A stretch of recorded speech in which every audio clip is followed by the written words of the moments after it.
The objective of this video is to show you the main operations and interactions involving resources that we can do with a Fire server. So what we'll look at are the main interactions that we can generally perform with any resource. Together, these main interactions go by the acronym Crud, which stands for Create, Retrieve, Update, and Delete. Basically, we're going to focus on those four, but there are a lot more operations that can be done, and I recommend that you take a look at the documentation. So, starting from the main page of Fire, you can go to the documentation about RESTful API at this link.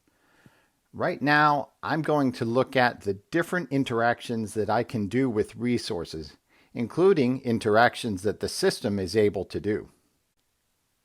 Since you can get the theory in the reading material and this page lays out the exact details, the approach I'm going to take is hands-on.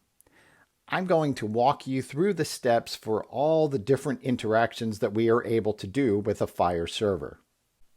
So we're going to go to Postman and get started. I don't have anything saved in my collection. Every activity we do using Postman is going to be listed over here on the left, and this is where I'm going to show you what I want to do. So I'm starting out with everything blank. I could start with something preloaded and not have to spend time typing it in, but the point of this is to show you exactly how to do it. The only thing I've put in so far is the base URL of the server. So the first activity we're going to do is create a resource. To create a resource, the call type we need to use is post. From this whole menu of call types, the one I'll click on is post. Whenever I'm creating a resource, the address I'm going to post it to is always going to be the base address of the server / the name of the resource. Since the type of resource we're creating now is a patient resource, I'm going to include patient in the address. Note that it is case sensitive and patient in the address starts with a capital letter. What else do I have to fill out? In the body of the message, we're going to put the resource itself, right? I've already copied to my clipboard the resource that we had to create for the first week of activities, okay? Then I'm going to paste the whole thing. There it is, my resource, which in this case is in XML format. And in the header, I have to at least indicate the content type, okay?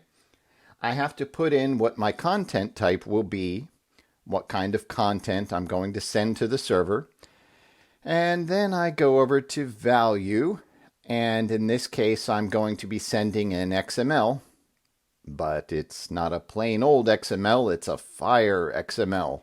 So the value for this content type is going to be application / Fire + XML.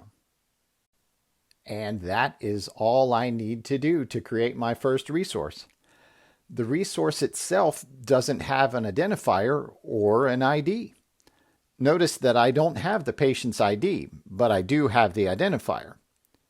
What is the difference between the ID and the identifier? The ID is assigned by the Fire server that saves it, whereas the identifier is what's used by my own system when the resource is recorded or used on my end. So for identifiers, I'll put the identifiers for my domain, which I know, and the ID, which is usually set by the Fire server. Now, it would be possible to post a resource with its own ID, but that generally isn't the way you do it, because you're going to have IDs coming from different domains, and two IDs that are the same are going to conflict with each other. So say you have the ID 100 on a resource from two different domains. Obviously, you can't register and assign that number 100 for both domains. So that's why, whenever you create a resource on a Fire server, you should send it without an ID. So now with the resource posted and with the header set up, I'm going to send the resource. And if the resource was created, I'll get a 201 here. This means that the response was okay, that the document was created, and so now we've created our patient. And you can see that it shows me the patient's data, and now it has assigned him an ID. In this case, the ID assigned by the server is 16888. And an element that I strongly recommend you look at is the headers.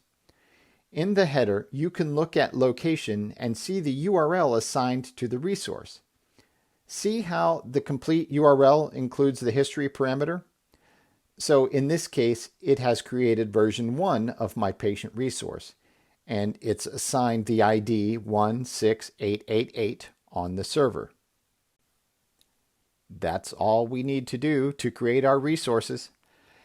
If I want to create an observation resource, I'll send it to the root of the observation resource.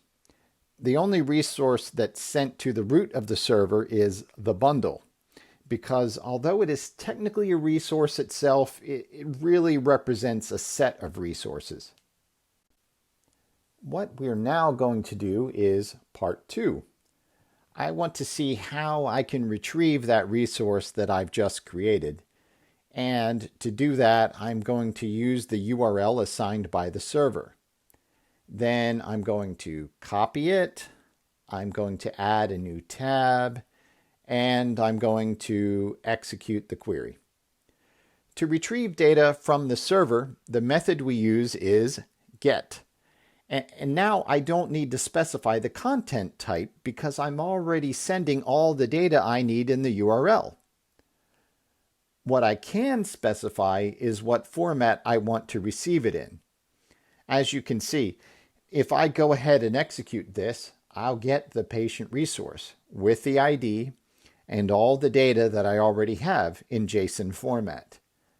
I can change or choose what format I want to receive the response in, and I can do it in 2 ways.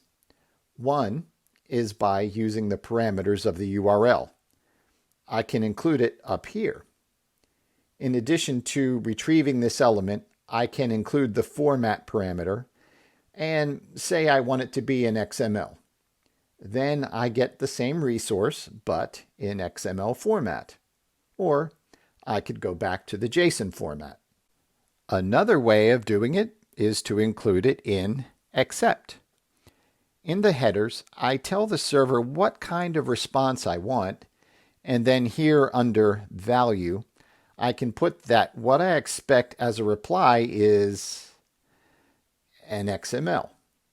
So let's say, to change the response, let's say now we're looking at the resource in JSON format. I send it, and now I should receive the response in XML format. Or we can do the same thing to get it in JSON. And here's what it retrieved. Here is our patient resource. Okay, so that's how to do get. We've already done create, we've done retrieve, and now we're going to do update. For update, I'm going to copy the patient resource. Open a new tab. And what we're going to do now is update. And the way we're going to update, the operation for that is put. What am I going to do? In the body, I'm going to send my resource exactly as I retrieved it in the previous step. So I have the ID. And now, because I'm going to update it, I need to put in the ID that I have. It's going to be 16888. The version is 1, and I'm going to modify some data. Okay, to keep things simple, I'm going to make myself 30 years younger. So I'm going to make this 1998, and I'm going to change the date of birth down here to 1998. Whenever I want to update a resource, the address I need to send the new version of it to is the base URL of the server, plus the name of the resource that I'm updating. In this case, it's a patient resource, and I always have to include the ID. The other thing I have to do is fill out the headers to tell the server what I'm sending. The one that I'm sending now is a JSON. So in content type, I'm going to put that it's a FHIR plus JSON application. And now that I've gotten everything ready, I'll send it to the server. And it gives me a response of 200, which means that the resource was updated. If you look here, it shows that I now have version number 2 of this resource, and the data is updated. The date of birth is now 1998. If I now do a get of this resource, I'm going to open another tab right here. If I do a get of this resource, I get version 2, and I'll just look at the headers. Now, if I want, I can retrieve the first version of the document. If instead of 2, I use 1, I'm getting the first version of the document. And if I look at what it returns, I see the first version where I was 30 years older. The last thing we're going to do is we're going to delete resources. Deleting a resource is very simple. I just need to choose delete and enter the resource I want to delete. So I want to delete this resource, and I just send this to the server. And it doesn't return a patient resource as a response. Instead, it returns an operation outcome resource, where it tells me that my resource was successfully deleted. Note that if I go back now and play with the get, if I want to recover the patient, I'll receive back an operation outcome indicating that the resource was deleted on such and such a date. If I want to retrieve that patient's record, I can. If I perform a get of that resource, the history, version 1, it will return the resource. And the same thing if I do it from version 2. So now we've more or less seen all of the main operations that can be done with a particular resource. I hope I've made it clear for everybody, and I'll see you in the next video.